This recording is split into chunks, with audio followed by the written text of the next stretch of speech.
অনেকদিন আগেই গ্রেপ্তার হওয়া উচিত ছিল, অনেকেরই গ্রেপ্তার হবে, গ্রেপ্তার হওয়া উচিত ছিল। যাদের থাকার কথা জেলে তারা আছে তৃণমূলে। তো এটা নতুন কিছু নয়। ইডি তো বারবার কাউকে এমনি ডাকে না। তো সুতরাং যদি কোনো অপকর্ম করে থাকে, পাপ করে থাকে, তো তার তো সাজা তাকেই পেতে হবে। কিছু করেনি এটা তো বলতে পারবে না বা প্রতিষ্ঠিত করতে পারবে না।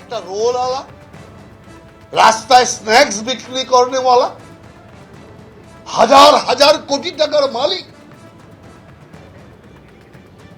এখন ইডির হাতে ধরা পড়েছে। কেউ কেউ বলছে আগে ধরা উচিত ছিল। আমি মনে মনে বলছিলাম যে আগে ধরেনি ভালো হয়েছে, নইলেই তো চিৎকার করতে শুরু করতো তৃণমূল কংগ্রেস।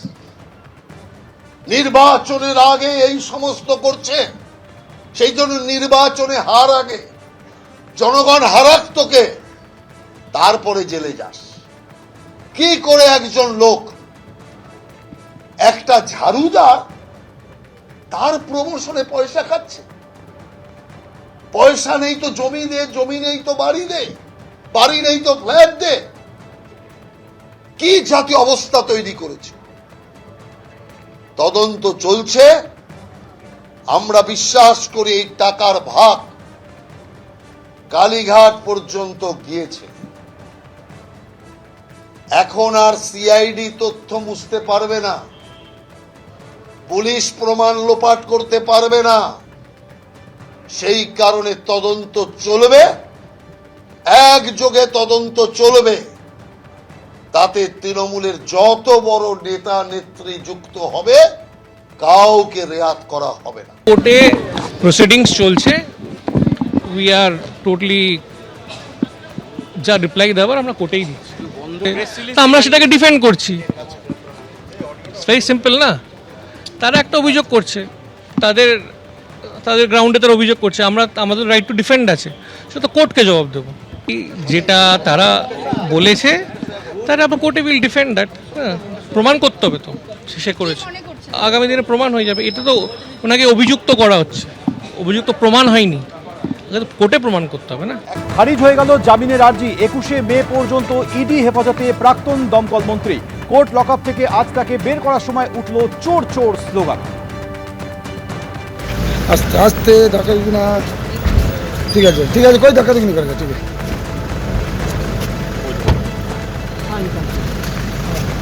আনগালে কই আসানি কই ধাক্কা দিবি না।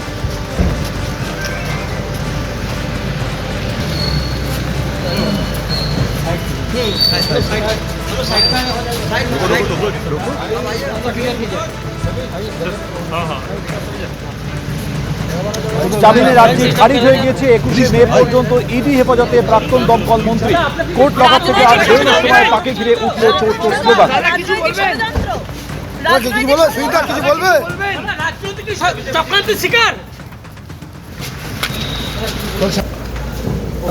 দাদা কিছু বলবে দাদা?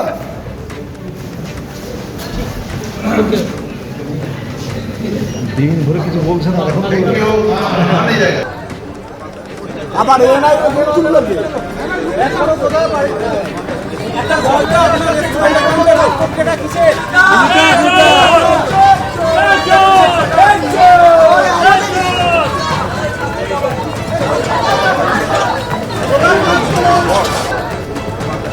আবার এ নাই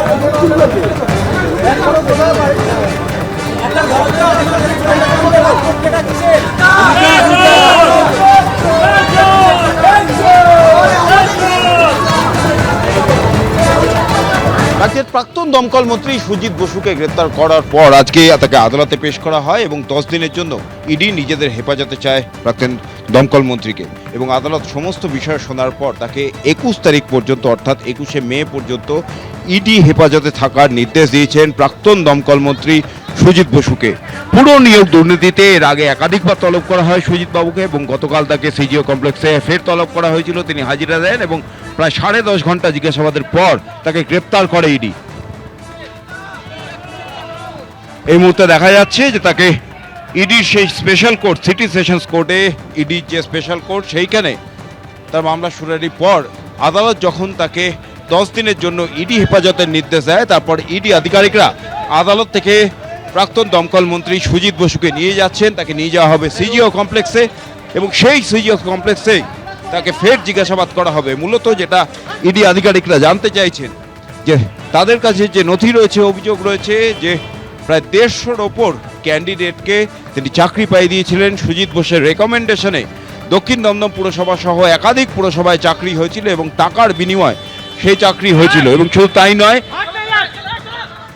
সুজিত বসু এবং তার পরিবারের লোকেদের ব্যাংক অ্যাকাউন্টের একাধিক বেআইনি লেনদেনের তথ্য কিন্তু ইডি আধিকারিকরা পেয়েছেন।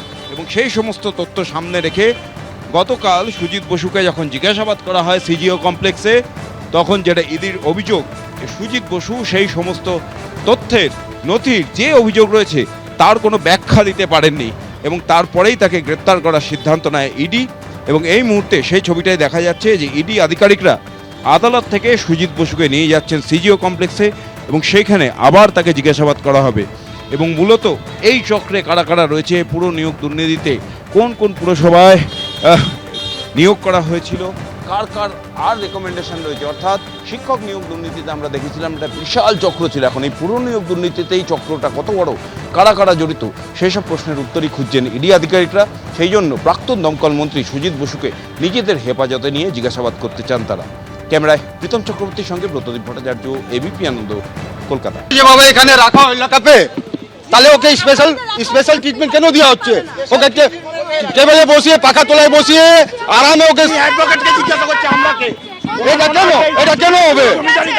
যে লোকটা পশ্চিমবঙ্গে পাবলিকের টাকা মেরেছে, টাকা মার করে এভাবে এরকম করছে। আর 5টা চোর যেমন ট্রিটমেন্ট পায় এখানে, সেই ট্রিটমেন্টই হবে। এবিপি আনন্দ, এগিয়ে থাকে, এগিয়ে রাখে।